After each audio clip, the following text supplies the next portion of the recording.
Hola amigos de la Melodía de tu Voz. El día de hoy vamos a profundizar en la lección número 12, Dios es fiel, que estuvimos estudiando durante esta semana y vamos a responder 5 preguntas que creo que fueron muy fundamentales para este estudio de la lección. Y el día de hoy tenemos a mi esposo, el pastor Josué Jiménez, que nos va a ayudar a responder estas preguntas y a profundizar un poco más sobre la lección de escuela sabática. La primera pregunta es: ¿de qué manera Josué 21 del 43 al 45 nos ayuda a confiar en que Dios cumple todas sus promesas, incluso cuando no vemos el resultado final en nuestra vida? Hola, un gusto poder saludarles. Creo que una palabra que podemos usar para responder esta pregunta tiene que ver con fidelidad. Y cuando hablamos de esto, se me viene a la mente una cita de la hermana White que dice: no tenemos nada que temer al futuro, a menos que olvidemos cómo Dios nos ha conducido en el pasado, que es justamente lo que nos revela la historia de Josué. Es decir, el israelita podía tener plena certeza de que Dios cumpliría sus promesas en el futuro por todo lo que él había visto en el pasado: cruzar el Mar Rojo, todo lo que pasó en el desierto, la entrada a la tierra prometida. Es decir, los eventos pasados donde Dios interviene son una prueba muy fuerte de que Él va a cumplir su promesa en el futuro. Eso, al traerlo a nuestros tiempos, podemos más o menos pensar de una manera similar. Es decir, sobre la base de lo que Dios ha hecho en mi vida, es decir, la fidelidad de Dios en actuar en mi vida, yo no puedo tener dudas o no debería tener dudas de que Él va a cumplir sus promesas en el futuro. Es decir, si yo he visto cómo Dios ha conducido mi vida de una manera increíble, yo no puedo tener dudas o no debería tener dudas de creer firmemente que Él vendrá en el futuro y de que Él hará cosas increíbles en mi vida en el futuro. Así que, ¿cómo nos aferramos a esto? Bueno, justamente revisando el pasado, ver esos momentos donde Dios actúa y que se convierten en una, en una realidad de que Él cumplirá sus promesas en el futuro. Claro que sí, recordemos que la fidelidad es la base de la seguridad que nos da Dios, ¿no? Eso prácticamente sería como resumir lo que es la fidelidad, la base para que nosotros no tengamos miedo en el futuro. La siguiente pregunta es: si la victoria de Israel no dependió de su fuerza, sino de la fidelidad de Dios, ¿cómo aplicamos esa verdad a nuestra lucha diaria contra el pecado y la tentación en el día de hoy? De nuevo, yo creo que Dios es fiel en lo que ha prometido y Él también es fiel en cumplir aquello que la Biblia revela. La Biblia dice en varios pasajes: si algún tiene sabiduría, pídasela a Dios. Manténganse aferrados a mí. O sea, varios textos nos hablan justamente de un Dios que está dispuesto a ayudarnos en este caminar, en esta lucha contra el pecado. Yo creo que un gran problema, y es un gran problema incluso en las perspectivas actuales, es creer que nosotros mismos podemos llegar a la perfección y decir: va a llegar un momento en el que sin necesidad de nadie yo voy a poder vencer al pecado. Yo creo que eso es imposible. Siempre ocupamos de Dios. Por nosotros mismos nunca podremos vencer al pecado. Ocupamos del Espíritu Santo habitando en nosotros y de la dependencia a Cristo y de dejar que Él pueda ayudarnos en ese caminar día con día, usando lo que Dios nos ha dado, esas herramientas, todos esos elementos que Dios ha dejado y que son y que están disponibles para nosotros, pues hay que usarlos también. Recordemos, y yo con esto finalizo con la respuesta a esta pregunta, que Dios pelea por nosotros. Es decir, donde no podemos vencer, reclamemos las promesas de Dios y Dios nos dará fuerzas para poder alcanzar la victoria. Muy bien, y la siguiente pregunta, que creo que fue la que más me llamó la atención, de la lección durante esta semana, es: ¿por qué Josué consideró más peligrosa la amistad con las naciones paganas que su enemistad? ¿Y qué advertencias nos deja esto respecto a nuestras influencias actuales?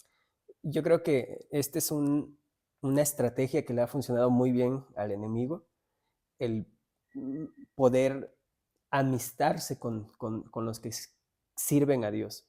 Le funcionó en el tiempo de Josué porque pues la guerra, al estar enemistados, pues bueno, como que tenían ese límite, ¿no? Pero ya que se introdujeron, ya que empezó el tiempo de los jueces, vemos que no tienen problemas en unirse y eso los conduce a la derrota, al descontrol incluso moral, que más tarde les va a llevar al exilio justamente. Lo mismo sucedió en el tiempo después de que Cristo ascendió al cielo. Mueren los apóstoles, mueren los primeros cristianos, la persecución se acrecienta, pero llega un momento en el que pues, la persecución termina. ¿Y qué sucede? Bueno, sucede lo mismo con el pueblo de Israel, decadencia moral, se olvidan los mandamientos, hay un peligro muy latente cuando nosotros nos amistamos con el mundo y asumimos una vida como la que el mundo nos ofrece.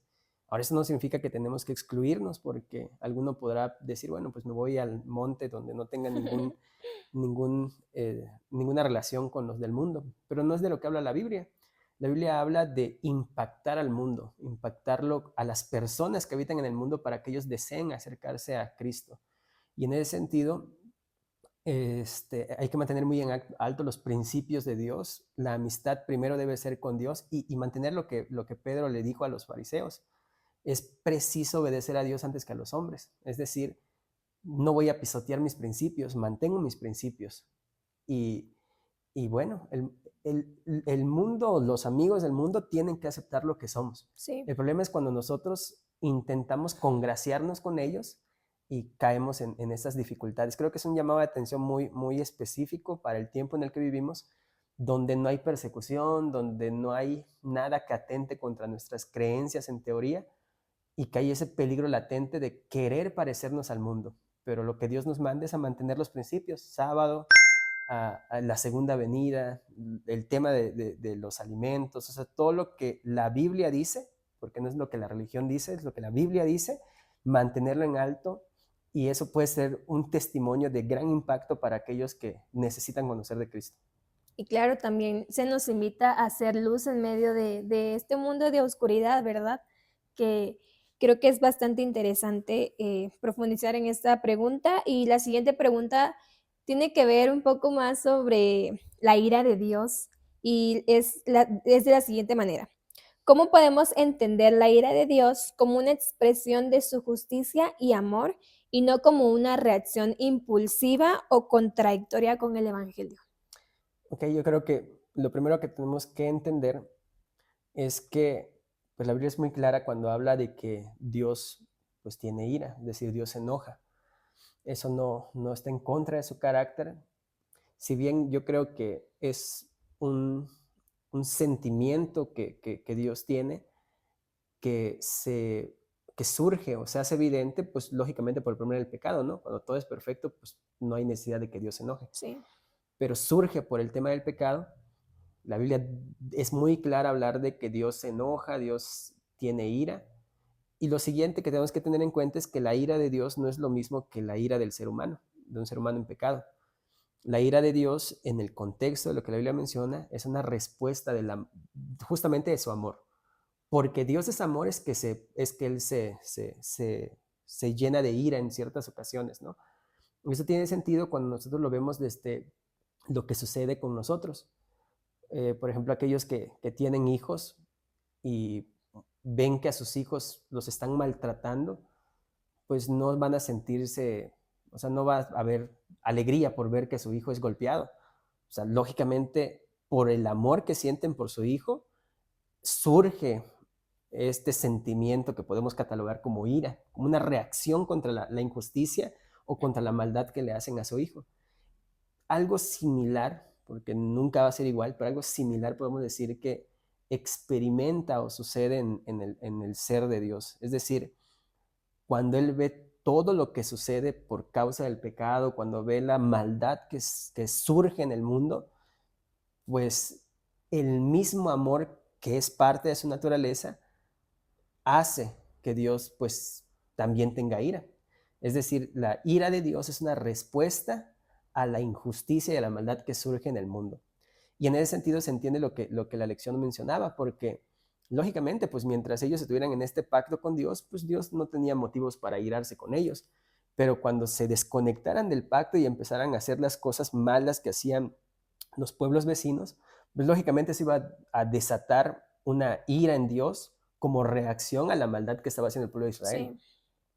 y que reacciona justamente no de manera impulsiva y reacciona no de manera descontrolada y tampoco de manera injusta. La reacción de Dios, que catalogamos como ira, siempre es en el contexto, en el marco del amor, y que está íntimamente conectado con la justicia. En última instancia, Apocalipsis dice que Dios va a derramar su ira contra aquellos que justamente cometen injusticias, que hacen actos malos. Así que vemos que es una reacción del mismo amor de Dios. No está desconectado del amor, no está desconectado del Evangelio.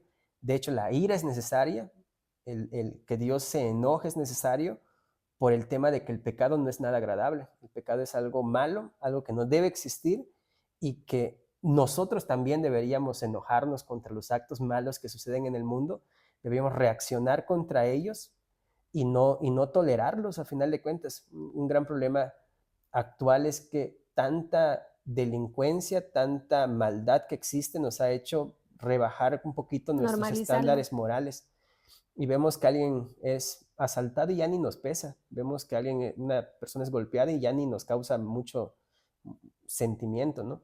Pero si nosotros somos cristianos, realmente deberíamos reaccionar contra las injusticias y buscar y promover en el tiempo en el que estemos, porque al final de cuentas somos parte del reino de Dios, promover un entorno donde se manifieste el amor de Dios que está en nosotros. Y hablando un poco sobre el amor, la siguiente pregunta va en relación a esto.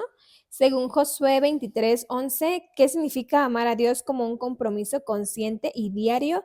¿Y qué obstáculos crees que nos impiden aferrarnos a Él de todo corazón? De nuevo, cuando hablamos del amor, hay algunos conceptos en la Biblia que tenemos que ser muy claros en definirlos, porque a veces corremos el riesgo de pensarlos dentro del marco en el que nosotros vivimos, como hablábamos de la ira. En el amor sucede algo similar. Cuando intentamos definir el amor, a veces lo definimos como lo que nos han enseñado, o sea, como lo que vemos en las películas de Disney, como lo que vemos en las series o en las cosas que vemos que nos presentan, las canciones y demás. El amor lo hemos encuadrado en ese contexto cultural en el que nos desenvolvemos, pero la Biblia presenta una forma de entender el amor de una manera un poquito diferente. ¿En qué sentido? Que el amor no solamente es sentir cosas bonitas en el estómago o en el cuerpo. Amor es más que eso. Amor tiene que ver con compromiso, tiene que ver con lealtad, tiene que ver con fidelidad, tiene que ver con decisiones. Yo decido. Por eso Josué no, lo de Josué para nosotros suena raro, o sea, que digan, oye, pues amen a Dios. ¿Por qué me tienes que obligar a hacerlo? En nuestro contexto, ¿no? O sea, yo debo sentirlo. Pero cuando lo vemos en el marco del compromiso, pacto, lealtad, fidelidad, o sea, sí tiene sentido que nos digan, pues hay que amar, o sea, Sí. cobra otro sentido, que es lo que sucede en la Biblia. O sea, no solamente Josué lo dijo, Jesús también lo dice. Un mandamiento, o sea, mandamiento para nosotros es como que nos están obligando a hacer algo, pero Jesús lo dijo, un mandamiento nuevo os doy, que os améis los unos a los otros. Es decir, entonces Jesús nos está mandando a amar. Es que en el contexto bíblico amar tiene que ver con decisión, tiene que ver con compromiso. Yo decido amar a alguien, yo decido comprometerme en un pacto de amor con él.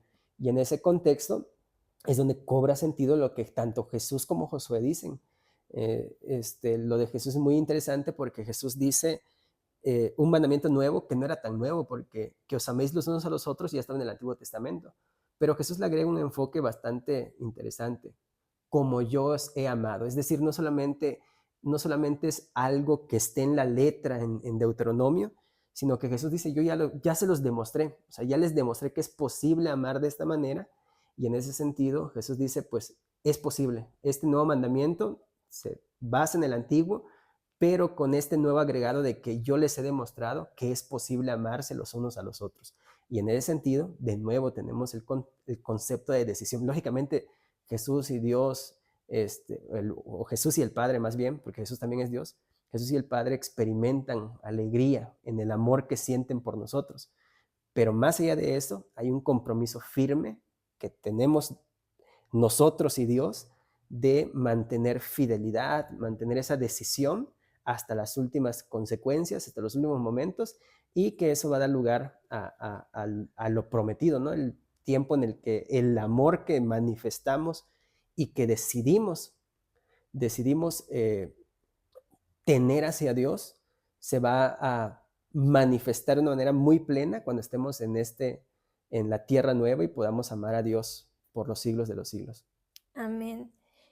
Bueno, después de haber profundizado en estas preguntas y en la lección de escuela sabática, recordemos que Dios quiere que tengamos una relación íntima con Él diariamente y pues qué más que nada que poder estudiar la lección de escuela sabática que día con día nos enseña cosas bastante interesantes para nuestra vida y que podamos aplicar día con día.